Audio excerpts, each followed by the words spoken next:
Os turistas adoram me dar carona. Eu sou o destaque das férias deles. Eles vão passar a vida toda contando sobre a garota hippie de Hollywood que levaram até o rancho de cinema. Você me dá uma carona? A hippie caroneira de Era Uma Vez em Hollywood não tem um arco clássico de personagem. Ela não enfrenta conflitos internos, nem passa por escolhas ou transformações. No fim do filme, permanece a mesma pessoa. Além disso, Tarantino simplesmente a tira do final, como se tivesse pena, embora ela seja o personagem mais marcante do Rancho Spine.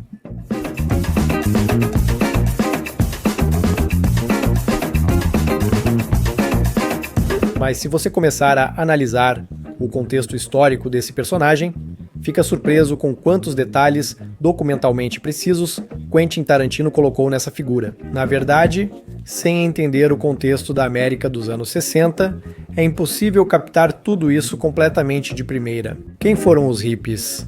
Pacifistas e filhos das flores, movimento de liberdade ou culto destrutivo? Como o assassinato de Sharon Tate afetou a percepção dos hippies? Por que Charles Manson às vezes é chamado de homem que pôs fim a esse movimento? Ele era realmente um hippie?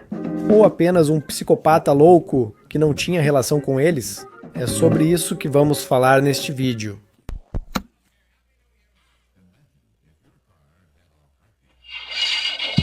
Há uma cena que, à primeira vista, provavelmente não vai causar reflexão em você. Você apenas aceita como apresentação dos personagens e segue assistindo ao filme.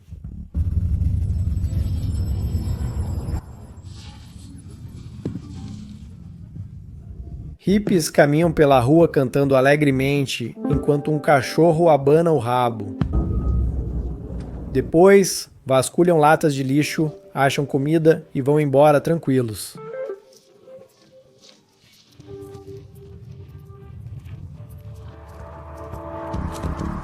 Tudo isso dura cerca de 50 segundos e parece absolutamente inofensivo.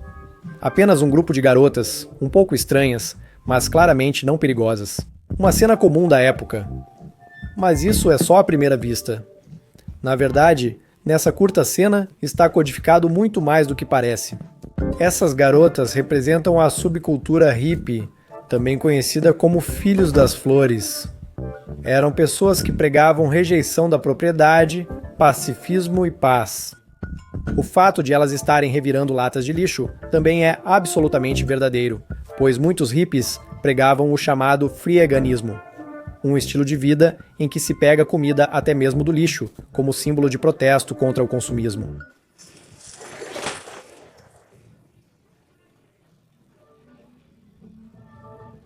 As garotas parecem absolutamente inocentes, ingênuas, até um pouco comoventes, mas tudo isso muda se você souber de um fato. E que música elas estão cantando?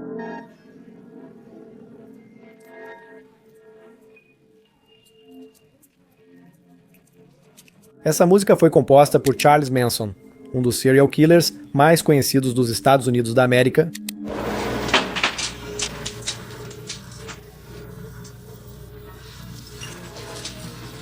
Mas eu conheço vocês três. Sim, o Rancho Spahn.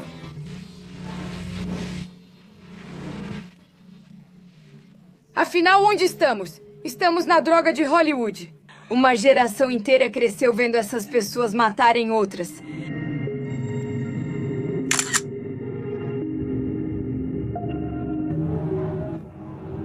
Desculpa, não notei logo que eram velhos amigos. Olha aqui, Ruiva, se eu vou entrar de qualquer jeito. Eu sou o diabo e vim fazer o trabalho do diabo. Concorde. Agora essa cena não parece mais tão inocente assim. Aqui, por exemplo, estão imagens reais mostrando os seguidores de Charles Manson cantando exatamente essa música.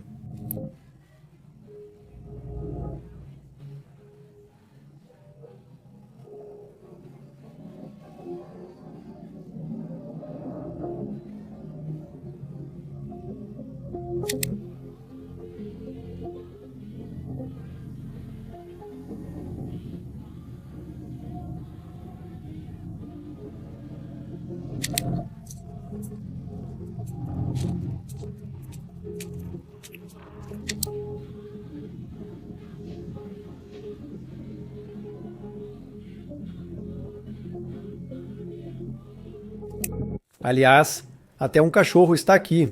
Assim como no filme do Tarantino, o assassinato de Sharon Tate marcou um divisor de águas, separando antes e depois. Não é à toa que Tarantino retrata esses hippies com essa imagem ao fundo.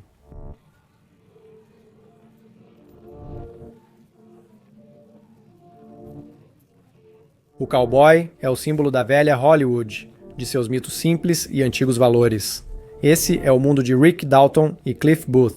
E essas garotas passam por essa imagem, alegremente cantando a música de um maníaco, simbolicamente deixando essa imagem para trás. Nesses momentos, percebe-se o talento de direção de Tarantino. Em só 50 segundos, ele capta a essência de um movimento, revela contradições, o fim de uma era e a sombra de uma tragédia futura. Ao mesmo tempo, ele tempera tudo isso com simbolismo, e ao mesmo tempo, mostra tudo com uma quase realismo documental. Nesse momento, Tarantino parece nos fazer a pergunta: como essas criaturas, à primeira vista inofensivas, acabaram envolvidas no massacre sangrento na casa de Polanski? Basta lembrar que as vítimas receberam dezenas de facadas, entre elas a grávida Sharon Tate. Foram justamente aquelas garotas simpáticas que vimos revirando o lixo que fizeram isso. Como isso aconteceu? Em que momento tudo deu errado? Em Era uma Vez em Hollywood, Tarantino muda o final real dessa história, colocando os hippies contra Cliff Booth e seu cachorro.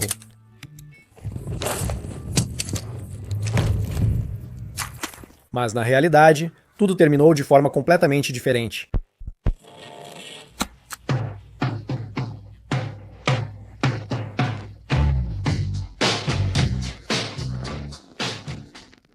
O fato de a hippie caroneira não ter um arco clássico de personagem não é uma falha, mas sim uma decisão consciente, porque dentro dessa história, ela não precisa se tornar outra pessoa. Tudo de importante já aconteceu com ela antes do início da trama. Tarantino retrata não uma pessoa, mas um movimento inteiro, com suas ilusões, crenças e contradições. Ela representa os hippies do final dos anos 60 e, ao meu ver, Tarantino retratou isso com precisão. Há uma coincidência interessante com o nome dessa personagem, que no filme é chamada apenas de Kiska. Nós amamos a Kiska. Mas no livro Era uma Vez em Hollywood, ela tem um nome, Deborah Jo Hillhouse. E o interessante é que uma atriz com um nome muito parecido, Brenda Hillhouse, pode ser vista em outros filmes do Tarantino. Ela interpretou a refém do maluco Rich Gecko em Um Drink no Inferno. Nem pense em tentar fugir da gente, porque eu tenho 6 amigos e todos eles correm mais rápido que você. Você não quer assistir televisão comigo? E também a mãe do Butch em Pulp Fiction. Butch, desliga a televisão. O quê? Temos uma visita importante. O cachorro do Cliff também se chama Brandy. Como foi o seu dia? E olha o que eu trouxe para você. De acordo com o site IMDb, Brenda Hillhouse não é apenas uma atriz que atuou com Quentin, ela também foi professora de atuação de Tarantino. Talvez seja apenas uma coincidência, ou talvez uma referência pessoal de Quentin.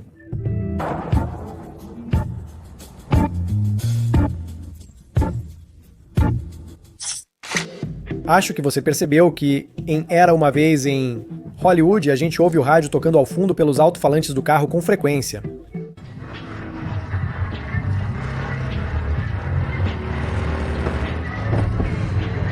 Curioso que são gravações reais de rádios da época, com notícias autênticas.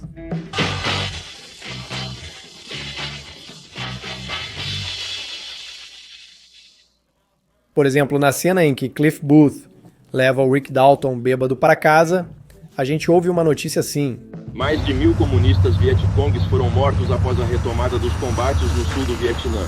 Os americanos. E logo depois disso, o carro passa por um grupo de hippies e ouvimos um comentário grosseiro do Rick. As forças americanas. Hippies, os desgraçados imundos. E essa junção não é por acaso. Tarantino coloca intencionalmente o tema do Vietnã bem próximo ao tema dos hippies, porque um cresceu ao lado do outro. Os hippies eram opositores ativos da guerra. Foi justamente o protesto contra a guerra que se tornou um dos fundamentos morais do movimento. Não é à toa que eles eram chamados de Filhos das Flores. A imagem mais forte e ainda hoje impactante desse movimento foi dada ao mundo pelo fotógrafo francês Marc Ribot. No dia 21 de outubro de 1967, durante uma manifestação contra a Boa Guerra em frente ao Pentágono, ele fotografou uma jovem frágil com uma flor, de pé diante de soldados armados da Guarda Nacional dos Estados Unidos da América. Essa imagem rodou o mundo inteiro e se tornou um ícone do movimento anti-guerra. Uma fé pura, quase religiosa, de que o amor é mais forte do que as armas. Os atores são uma farsa. Eles dizem o que outros escrevem para eles e fingem matar pessoas em séries bobas, enquanto ao mesmo tempo pessoas morrem de verdade todos os dias no Vietnã. Os hippies eram originalmente uma contracultura. Não apenas uma moda jovem ou um estilo de vida, mas um protesto consciente contra a ordem existente. Eles negavam o poder como tal e tratavam com desprezo todos os representantes do sistema, de políticos a policiais. Caiam fora, porcos. Essa foi boa. O Estado era visto por eles como uma fonte de violência, mentira e repressão da individualidade. Além de desafiar o poder, os hippies também defendiam o amor livre.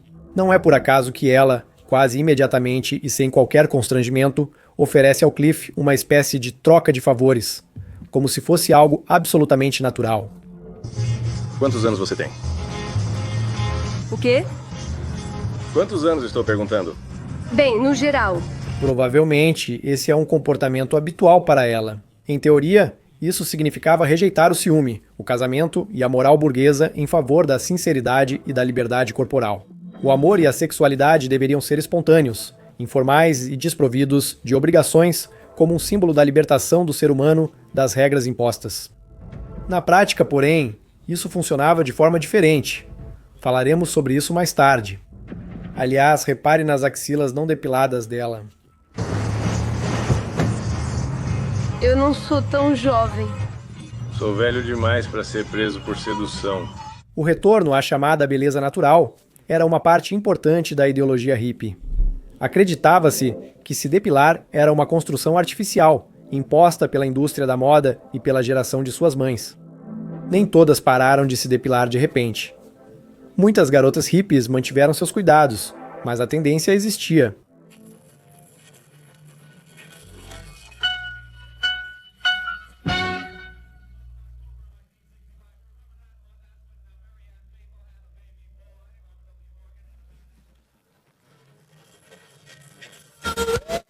Claro, descrever todo o movimento hippie em um único vídeo é uma tarefa obviamente impossível. Tinha de tudo lá: música, influência de práticas e filosofias orientais, experimentos psicodélicos com a consciência, substâncias e tentativas de ir além do pensamento ocidental. Era um grande caldeirão cultural e, no geral, se olharmos para a base ideológica, ela era mais positiva, pelo menos no nível das declarações: paz, rejeição da violência, repúdio à guerra, tentativa de viver de outra forma. Mas surge a pergunta: se tudo isso é sobre amor e pacifismo, como foi possível que justamente desse meio tenha surgido um dos assassinatos mais brutais dos Estados Unidos nos anos 60? Talvez os agressores nem fossem hippies? Talvez a família de Manson seja algo à parte, sem relação com o movimento?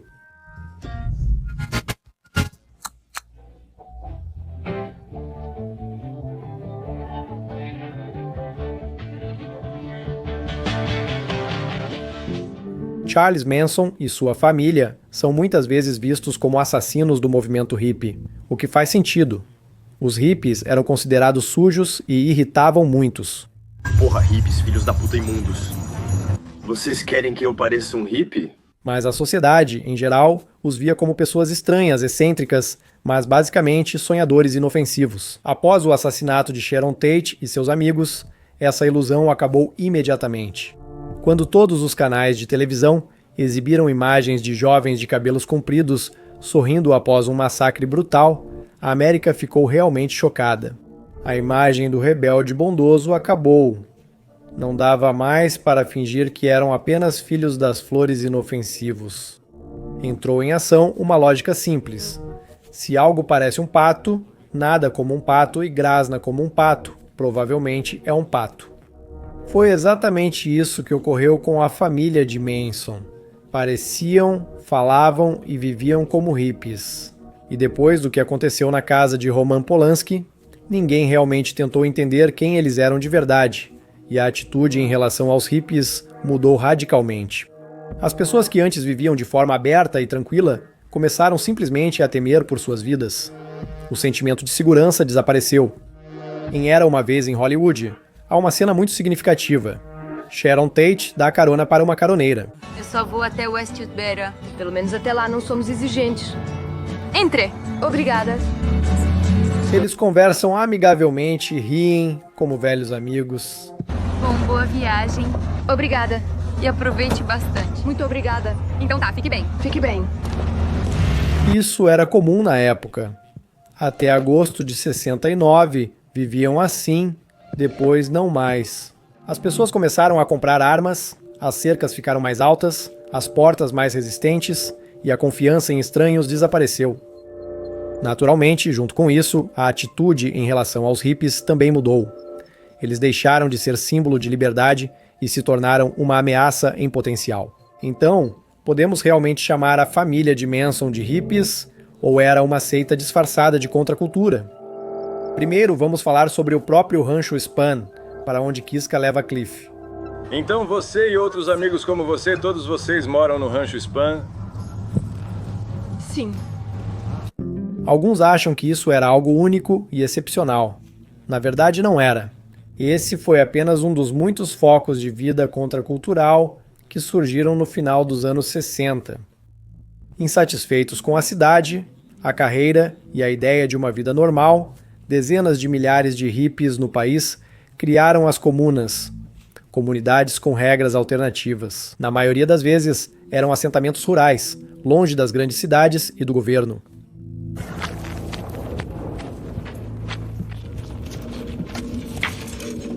Para onde todos foram? Historiadores estimaram que, no início dos anos 70, havia mais de 10 mil dessas comunidades nos 750 mil moradores. Concorde, o número impressiona. Não se trata de alguns excêntricos, mas de um grande experimento social. Havia grandes comunas agrícolas com centenas de pessoas e pequenos grupos de amigos que alugavam casas em locais remotos. Especialmente, muitas dessas comunidades surgiram na Califórnia. Foi lá que os hippies se estabeleciam ativamente em lugares isolados, cultivavam hortas, tentavam viver de forma autônoma, criavam filhos fora do sistema escolar, praticavam propriedade coletiva e liberdade de costumes. Bem-vinda à comunidade. Obrigado pela recepção. Obrigada por levar a Kiska para casa. Sem problema. Nesse contexto, o Rancho do Spahn não é único. Um idoso permite que jovens morem lá. Isso acontecia com frequência, geralmente em troca de ajuda nas tarefas domésticas. Em muitos estados, os proprietários de terras alugavam antigas fazendas para os hippies por um valor simbólico, só para que alguém cuidasse da terra. Então você deixou esses hippies morarem aqui? Pisclia? Sim. Ela me ama. Ou seja, Charles Manson é só um dos muitos líderes de comunidades, com a diferença de que suas ideias realmente viraram assassinas.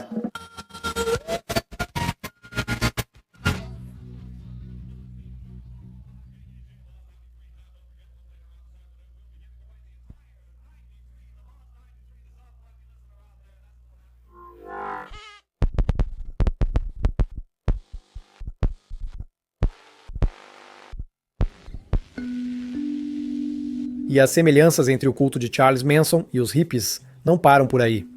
Primeiro, a linguagem e a retórica. Charles Manson frequentemente falava sobre amor, liberdade, despertar da consciência e rejeição do antigo mundo. Seus discursos eram uma mistura de filosofia oriental, imagens bíblicas e slogans hippies. Para uma pessoa de fora, isso parecia loucura, mas para os jovens hippies soava familiar e até convincente. Em segundo lugar, a rejeição da família tradicional.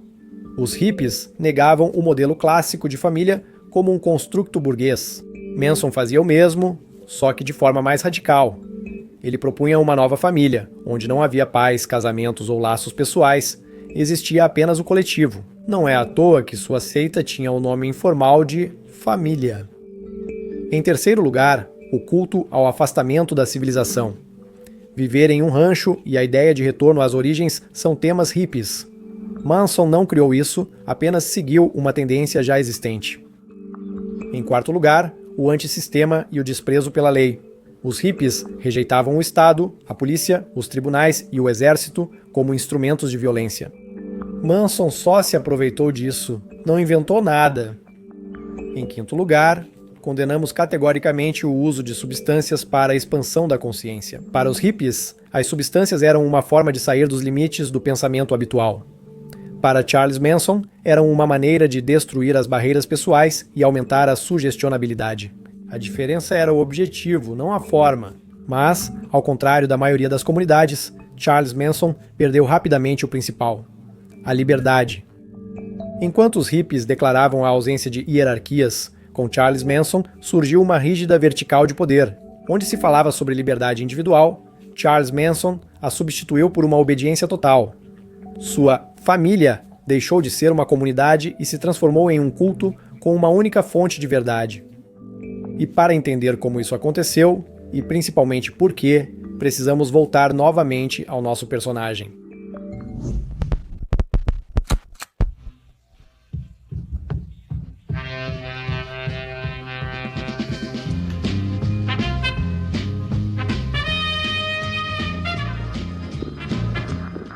Se você não souber nada sobre a família Manson e sobre como exatamente ele influenciava as pessoas, Kiska realmente parece apenas uma garota hippie inofensiva. Os turistas adoram me dar carona. Eu sou o destaque das férias deles. Eles vão passar a vida toda contando sobre a garota hippie de Hollywood que eles levaram até o rancho de cinema. No filme não se fala nada sobre o passado dela, mas no livro Era Uma Vez em Hollywood, que Tarantino lançou depois, a história dela é revelada. Ela saiu de casa com Charlie Manson quando tinha apenas 15 anos. E o mais estranho é que o pai dela não só não se opôs, como depois também quis se juntar a Charlie Manson. Aqui se misturam ficção de Tarantino e fatos reais, mas é fato que Manson tinha grande talento para manipular pessoas, especialmente jovens e meninas menores de idade.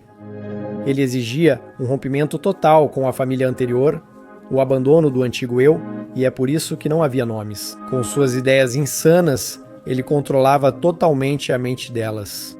As garotas que viviam no rancho literalmente idolatravam Manson. Ele se tornou para elas uma espécie de profeta. Fiquei 2 semanas acorrentado trabalhando em agosto, alta temporada. Desde então prometi nunca mais quebrar a mandíbula de um policial. Sim. Você vai agradar a Charlie. Naturalmente, o poder dele se estendia não só sobre os pensamentos deles, mas também sobre seus corpos. Você teria agradado a ele? Angela, não espere. Bem, talvez em outra ocasião.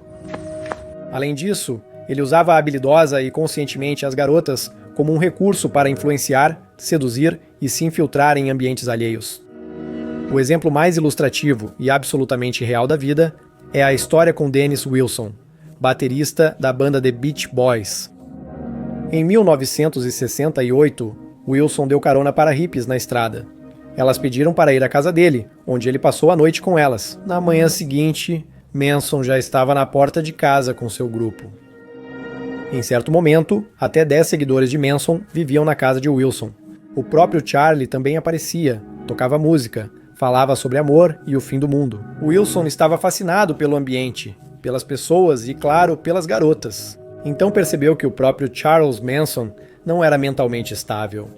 Acho que a viagem de Cliff Booth com a Kiska já não parece tão inocente. Ela literalmente levou o Cliff para a seita. Você me dá uma carona? Vamos. Queria que Cliff conhecesse Charlie. Talvez até tenham furado o pneu de propósito para que Cliff ficasse no rancho. Foi você quem fez isso? Mas Cliff acabou sendo um osso duro de roer. Troque. Vai se ferrar. O livro detalha como Charlie treina Debra, ensinando-a a invadir casas e cumprir tarefas cada vez mais estranhas e humilhantes para testar sua submissão. Uma vez, ele a envia à noite à casa de um casal de idosos ricos, não para roubar, mas como experimento psicológico, demonstrando controle total e ausência de vontade ou medo dela. Paralelamente, Manson a ensina a ser observadora, como determinar quem mora na casa, se há crianças, qual a idade dos donos, como identificar o proprietário pelos detalhes do cotidiano. O livro de Tarantino é muito explícito e, dentro dos limites do YouTube, simplesmente não posso contar tudo o que está descrito lá, mas acredite, há bastante conteúdo chocante.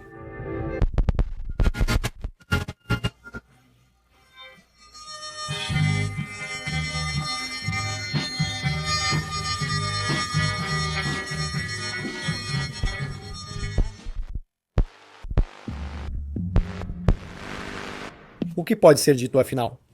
Charles Manson era um hippie? Formalmente sim, mas na essência dificilmente. Ele soube explorar as falhas do sistema deles, revelando o verdadeiro valor e as possíveis consequências das ideias deles. Os hippies pareciam tentar reinventar a roda, mas acabaram batendo de frente com a realidade. Eles viam a sociedade como um mecanismo quebrado desde o início. Guerra do Vietnã, racismo, conformismo, consumismo e capitalismo. Para eles, a velha bicicleta ia para o lugar errado, então preferiram descartá-la e construir outra do zero. O problema é que eles subestimaram duas coisas. Primeiro, a natureza humana. Qualquer sociedade, mesmo a mais livre, rapidamente recria hierarquias e poder, se não forem contidos por regras. Elas surgem espontaneamente e, na maioria das vezes, na forma mais bruta. Em segundo lugar, eles superestimaram o grau de maturidade do ser humano sem restrições externas. A liberdade sem responsabilidade não funciona para todos. Para a maioria, ela se transforma em caos ou em submissão àquele que fala mais alto e com mais confiança.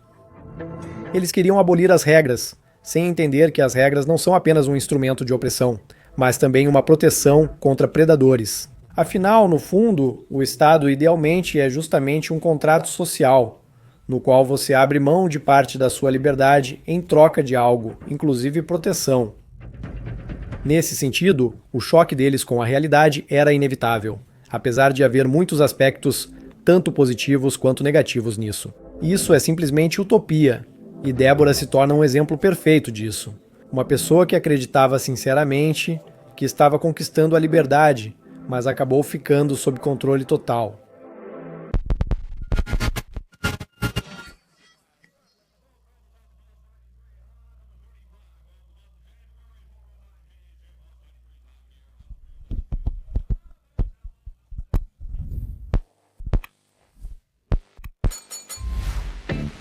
E eu lembro que posso falar por horas sobre o filme Era Uma Vez em Hollywood, de Quentin Tarantino. E isso não é força de expressão, é um fato real. Afinal, esta já é a 6ª parte da análise desse filme, e a duração total desses vídeos já ultrapassou 2 horas. Vocês mesmos podem conferir, deixarei o link da playlist. Já analisei detalhadamente Cliff Booth, Rick Dalton, falei sobre Bruce Lee, os dublês, e até fiz um episódio especial sobre a Brand, o cachorro do Cliff. Então, se você gosta dos filmes do Quentin Tarantino e curte esse tipo de análise, não deixe de conferir, tem realmente muita coisa interessante por lá. Confira também a página inicial do canal, onde há vários filmes e personagens além do Tarantino. E, como sempre, escreva nos comentários qual filme você gostaria de ver na próxima análise. Eu tento ler todos os comentários e muitas vezes me baseio justamente nos pedidos de vocês.